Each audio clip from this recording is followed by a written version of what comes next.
Good afternoon fifth class. Good afternoon sir. Good afternoon sir. Good afternoon sir. ये part second है chapter 16 का। Part second है chapter 16 का। तो कल वाले पार्ट में हम लोगों ने ये देख लिया था कि एंगल कब बनता है, कैसे बनता है, उसको मेजर करने का तरीका क्या होता है, किस फॉर्म में हमें नजर आता है वो, ठीक है ना। और उसके बाद टाइप्स ऑफ एंगल्स, तो बहुत सारे टाइप्स देखे थे वहाँ पे। 7 टाइप्स ऑफ एंगल्स हम लोग कंप्लीट कर चुके थे कल। अब आज का लेक्चर शुरू करने से पहले, मेन टॉपिक शुरू करने से पहले ये देख लो कि कुछ क्वेश्चंस तुम्हें इस तरीके से मिलेंगे स्कूल टेस्ट में भी और बोर्ड एग्जाम्स में भी, कि अगर तुम्हें एल नजर आता है वहां पे तो वो एंगल कौन सा होगा, ये पूछा जा सकता है। तो ये तुम लोगों को पता है कि ये कौन सा एंगल हो जाएगा। Right angle. और राइट एंगल कौन सा एंगल होता है? 90 डिग्री। ठीक है, 90 डिग्री। ये राइट एंगल होता है। अगर हमें एक्यूट एंगल चाहिए, एक्यूट एंगल का मतलब होता है वो एंगल जो 0 और 90 के बीच में होता है। तो इसका मतलब एल को तुम्हें अंदर की तरफ प्रेस करना पड़ेगा, कंप्रेस करना पड़ेगा, तो ये एक्यूट हो जाएगा। और वहीं अगर तुम्हें ऑब्ट्यूज एंगल डिमांड पर है तो ऑब्ट्यूज एंगल बनाने के लिए तुम लोगों को एल को खोलना पड़ेगा, थोड़ा सा एक्सपांड करना पड़ेगा एंगल को, तब जाकर के तुम्हें ऑब्ट्यूज दिख जाएगा। सही है? Yes sir. सर इस तरीके से। और ये कल हम लोगों ने देख लिया था ना, ये बनाने की जरूरत नहीं, फिर से कल देख चुके थे। यहाँ पे कोई एंगल लिख नहीं पाएंगे क्योंकि यहाँ पे 30 डिग्री भी पॉसिबल है, 45 डिग्री भी पॉसिबल है, 40 डिग्री भी पॉसिबल है, 70 डिग्री, सारे एंगल चलेंगे। जो 90, जो 0 और 90 के बीच में होंगे वो सारे एंगल चलेंगे। ठीक है, सारे एंगल चलेंगे। वो आया समझ में? ये तो हो गया एक्यूट एंगल, ये हो गया राइट एंगल। ऑब्ट्यूज एंगल में 110 डिग्री चलेगा, 170 डिग्री भी चलेगा, 175 भी चल जाएगा, 179 भी चल जाएगा। इससे छोटा करोगे तो 95 चल जाएगा, 91 तक चल जाएगा। तो इसका मतलब ऑब्ट्यूज एंगल 90 से 180 के बीच में होता है। ये हम कल देख चुके थे। ठीक है, तो कहने का मतलब क्या है, यहाँ पे जो रेंज कवर कर रहे हैं हम, मतलब कि जो एल है वो एल को तुम लोग आगे घुमाते घुमाते वहां तक लेके जा रहे हो जब तक कि 180 ना हो जाए। तो अगर इसके बीच में वो लाइन अगर है, पहली लाइन अगर ये है, तो दूसरी लाइन अगर इस जोन में अगर तुम्हें मिल रही है, वो मतलब एंगल कुछ इस तरीके से बन रहा होगा, तो वो ऑब्ट्यूज होगा। और यहाँ आ जाओगे तो 0 डिग्री से 90 डिग्री के बीच में इस जोन में अगर कोई एंगल मिल रहा है तुम्हें, तो वो एक्यूट एंगल होगा। बोलो, कुछ भी समझ नहीं आया? सर आ गया। सर आ गया। सर आ गया। ठीक है, सर ये लिखना है क्या? नहीं ये नहीं लिखना है, अब जो लिखूंगा वो लिखना है। ठीक है ना, एक नोट बना करके लिख लो वर्टेक्स क्या होता है, क्योंकि बार बार वर्टेक्स का नाम ले करके वो कुछ कुछ क्वेश्चन पूछेगा तुम लोगों से। तो अपना नोट बना करके लिख लो,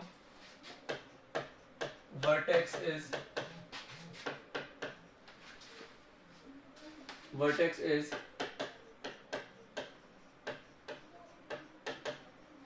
intersection point of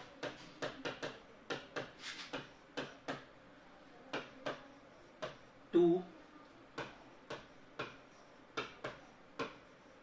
angle making lines. मतलब कि दो लाइन होगी, जो एंगल बना रही होगी आपस में, उनका जो इंटरसेक्शन हो जाएगा उसे हम यहाँ पे वर्टेक्स बोल रहे हैं। मतलब कि अगर ये दो लाइन है तो यहाँ पे वर्टेक्स कौन सा हो जाएगा, ये वाला। अरे बोलो। Yes sir. ये वर्टेक्स हो जाएगा यहाँ पे। इसको अगर नाम दो इस वर्टेक्स को ए, लेट इट बी ए। यहाँ पे जो एंगल बन रहा है उस एंगल को पे जो वर्टेक्स है उसे अगर बी नाम दो, तो उसके लिए दो लाइन कौन सी है जो एंगल बना रही है, जो बी वर्टेक्स पे जो एंगल बन रहा है उसके लिए दो लाइन कौन सी है, पहली और दूसरी। इस केस में पहली लाइन ये है, दूसरी लाइन ये है। ये बात समझ में आ गई आप लोगों को? Yes sir. तो ए बी सी लिख लो, इसे vertex is intersection point of two angle making lines. यहाँ पे ये लिख लो ए बी सी, और द ब्रैकेट में लिख लेना A comma B comma C are vertex here, ये लिखो। और फिर एक पॉइंट ये हो जाएगा, दूसरा पॉइंट ये लिखो कि वर्टेक्स इज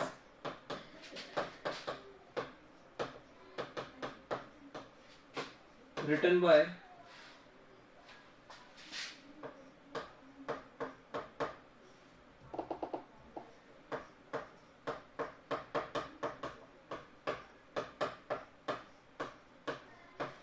तो उस पॉइंट का नाम है, इसका मतलब ये जो ए बी सी 3 पॉइंट है ये वर्टिसेस हैं, लेकिन वो पॉइंट वर्टिसेस तब बनेंगे या फिर पॉइंट वर्टेक्स तब बनेगा, वो पॉइंट वर्टेक्स तब बनेगा जब वहां से 2 लाइन पास होगी और एक एंगल बन रहा होगा, तब उसे वर्टेक्स बोलेंगे।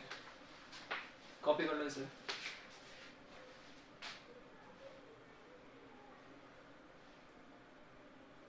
सर हो गया। ठीक है ना।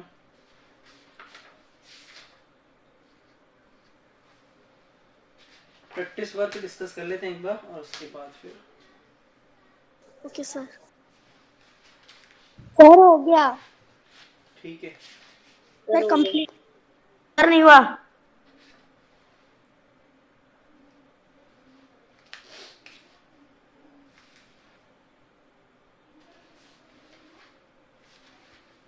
तो प्रैक्टिस वर्क डिस्कस करने से पहले ऐसा करते हैं, हो गया। No sir. Practice work discuss करने से पहले एक बार ये बता देते हैं, वैसे तो डी से मेजर करना बहुत आसान है ही, वो आता भी होगा तुम लोगों को,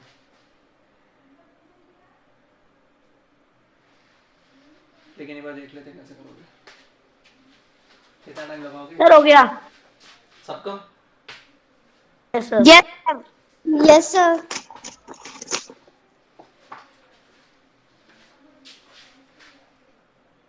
एक और नोट बना करके लिख लो।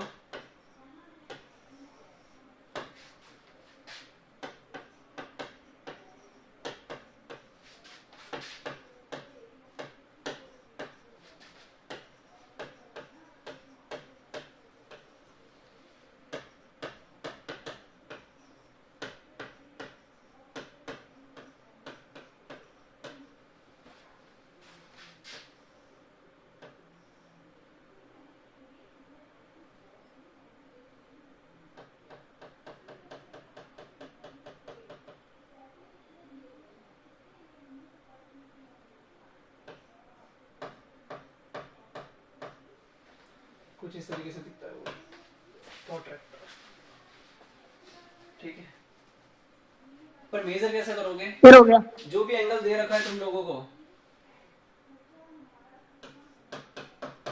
जो भी एंगल दे रखा है, मान लो कि ये एक एंगल है,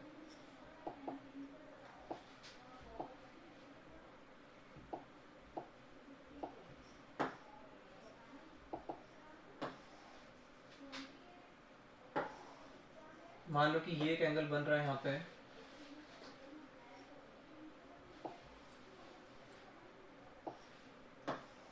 तो डी की प्लेसिंग करना सीख लो, बस डी की प्लेसिंग करना सीख लो। तो ये जो एंगल बन रहा है यहाँ पे,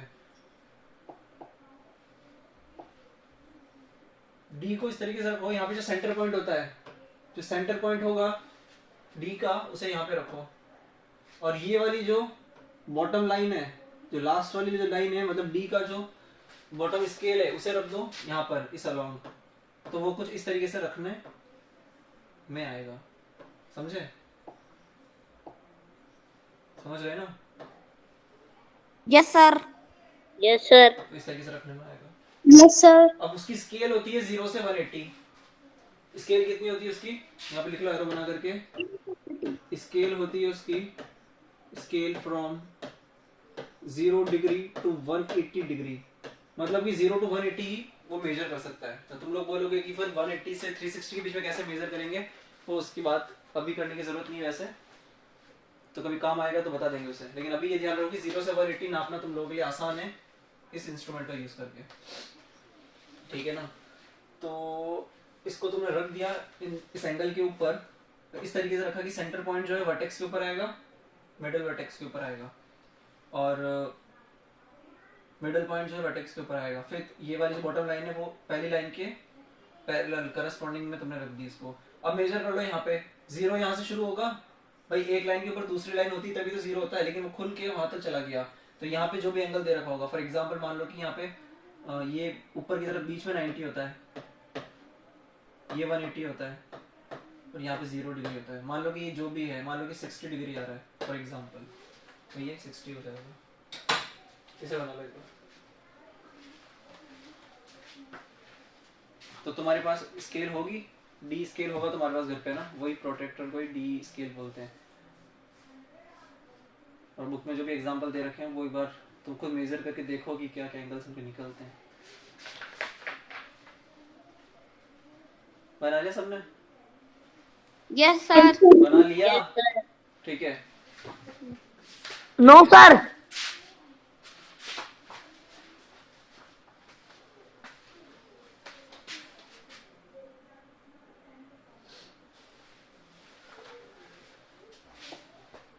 सर बना लिया। ठीक है।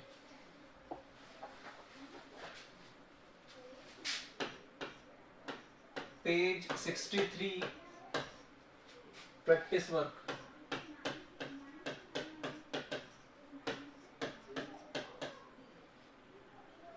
प्रैक्टिस वर्क 1 में क्वेश्चन दे रखा है। पहला क्वेश्चन हमसे पूछ रहा है यहाँ पे, identify all the angles of the following geometrical shapes, mark them as acute angle, right angle and obtuse angle। और उसमें पहला ट्रायंगल दे रखा है ABC।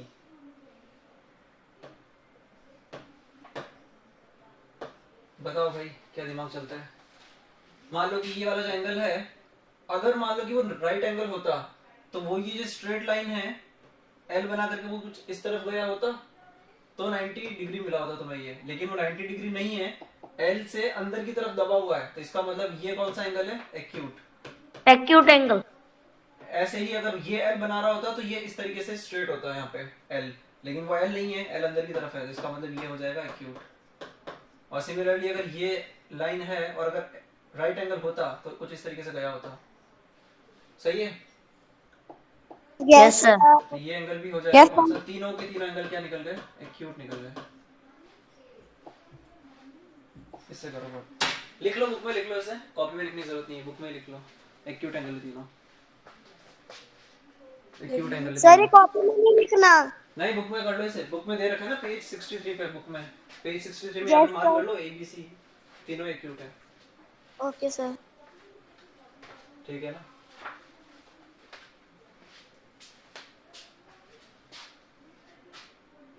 सर लिख लिया। Sir wait. एक्यूट लिखना ही तो था, इसमें क्या टाइम लगा रहा है? कर लिया था ना? Yes sir. DEF, अब तो तुम्हारे पास में वो भी है, B स्केल कैसे यूज करना ये भी आता है, तो वहां से मेजर करके भी निकाल सकते हो। तो E यहाँ दे रखा है, F यहाँ दे रखा है, D यहाँ दे रखा है, तो ये तो डायरेक्टली दिख रहा है, तो L बन रहा है, तो ये हो जाएगा राइट एंगल। और ये दोनों एंगल कौन से हो जाएंगे? एक्यूट। क्योंकि L से अंदर की तरफ कंप्रेस्ड है, L इसका यहाँ अगर 90 डिग्री बनाना होता हमें तो वो कुछ इस तरीके से बनता, लेकिन ऐसा तो है नहीं, अंदर की तरफ दबा हुआ है, प्रेस्ड है, और यहाँ बनता तो वो इस तरीके से बनता इन दोनों के बीच में, लेकिन ऐसा कुछ है नहीं यहाँ पे। ठीक है ना? Yes sir.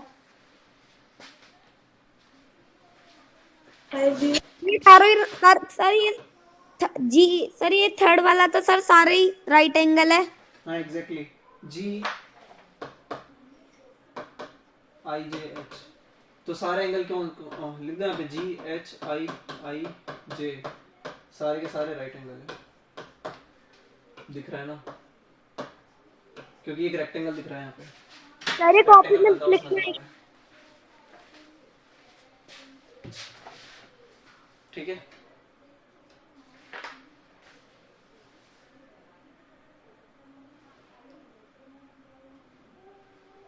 सर कर लिया। सर कर लिया। ठीक है, अब आ जाओ एक बार एक्सरसाइज 16 पर, 16।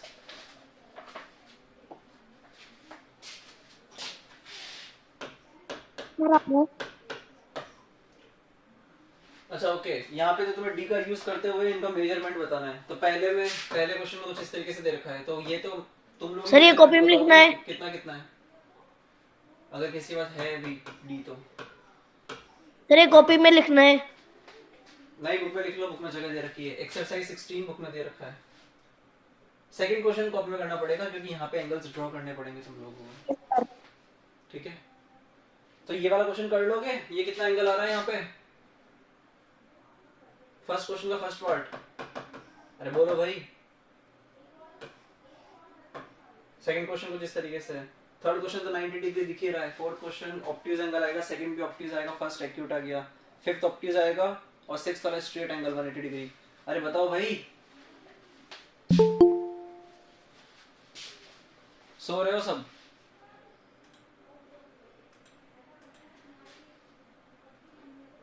मेजर करना नहीं आ रहा है क्या किसी को?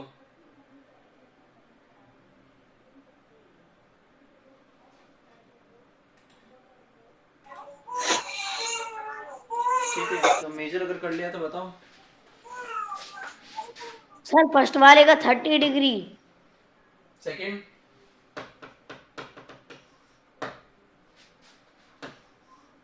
100 डिग्री,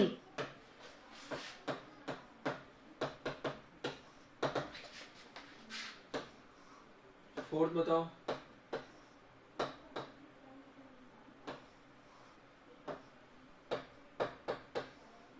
सर फोर्थ वाले का 110 degree,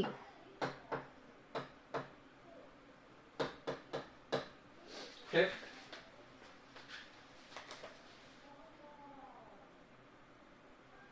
fifth question, sir wait,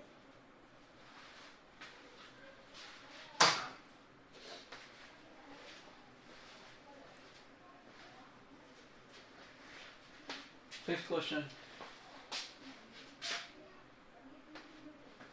बहुत टाइम लगा दिया मेजर करने में। तो मेजर करना ही तो सर, है, हो जीरो गया। को रखो और वापस स्केल चेक करो। सर हो गया।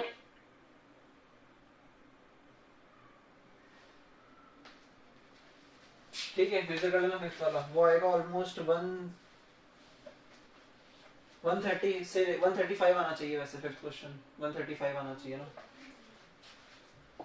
अब देखो सेकंड क्वेश्चन में ये तुम लोगों को बनाने हैं और तुम लोगों को एक्यूरेटली बनाने हैं, क्योंकि मैं यहाँ पे रफली ही बना पाऊंगा, मेरे पास तो डी है नहीं यहाँ पे। तो 50 डिग्री बनाओगे तो वो कुछ इस तरीके से दिखेगा तुम्हें, ठीक है। 50 डिग्री। सेकंड है 90 डिग्री। 90 डिग्री तो बहुत ही आसान है, ये बना देना।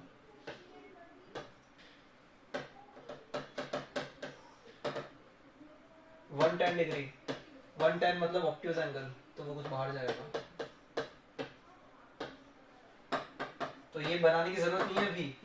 ये तुम लोग आराम से बनाओगे घर पे, अभी क्लास ओवर होने के बाद में डी का यूज करते हुए।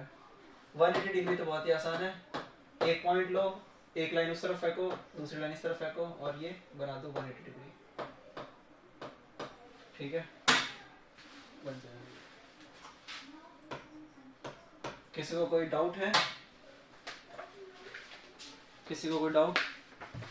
कोई नो डाउट नहीं? Sir, no sir. No sir. ठीक है, आज का होमवर्क लिख लो तुम लोग। आपने इसमें सर 360 डिग्री वाला तो बनाया नहीं। 360 वाला नहीं बताया, जरूरत भी नहीं है।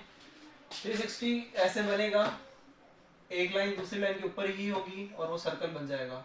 तो उस दिन बताया तो था, जो टाइप्स ऑफ एंगल डिस्कस किए थे। Yes sir. तो 360 डिग्री में तुम्हें सर्कल बनता हुआ नजर आएगा और 0 डिग्री पे ये, क्योंकि 360 का हाफ होता है कितना, 180। तो सर्कल का हाफ हो जाएगा सेमी सर्कल, तभी तो सेमी सर्कल बन रहा है 180 में बार बार, अगर बात समझ में आ रही है तो।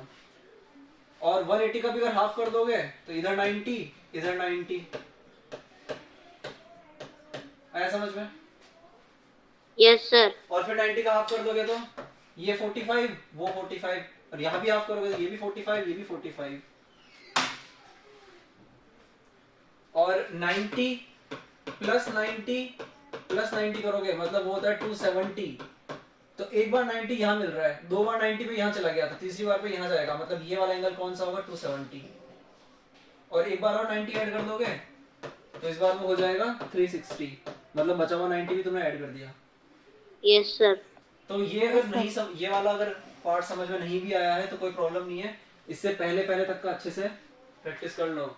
मतलब 0 to 180 तुम लोगों को अच्छे से आने चाहिए। सर एक बार 180 पिछला पेज अच्छे से दिखाना, आना इससे चाहिए। भी पिछला वाला, हाँ इससे भी पिछला वाले पेज दिखाना एक बार सर। सर फिफ्थ वाले का आंसर आपने नहीं लिखा नहीं। फिफ्थ वाले का आंसर मैंने तो कोई भी कुछ भी नहीं लिखा था, ये सब तुमने ही बताए थे। तो अपने डी से मेजर करो कितना आ रहा है वो। मुझे ओके लगता है सर। 135 आना चाहिए, वो 135 मुझे लगता है ऐसा। तो मेजर कर लो डी से, मतलब डी को इस तरीके से रखो, डी को इस तरीके से रखो, ये 0 पे होगा ये वाला मार्क, 0 डिग्री पे लेकर के ये वाला कितना जा रहा है, तो ये जितना भी जा रहा है ये उतना एंगल हो जाएगा। स्केल से चेक नहीं कर पा रहे क्या? Okay sir.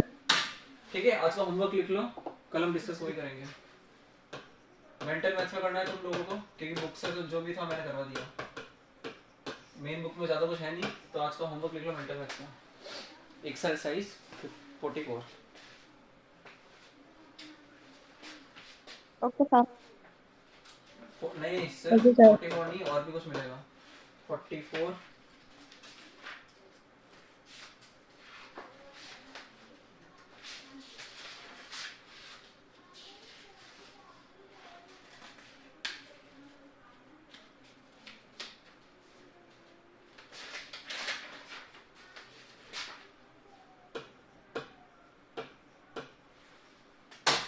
बस इतना। Okay sir. ये कर लीजिएगा, कल ये डिस्कस करेंगे। ठीक है, bye sir. Thank you so much. Okay.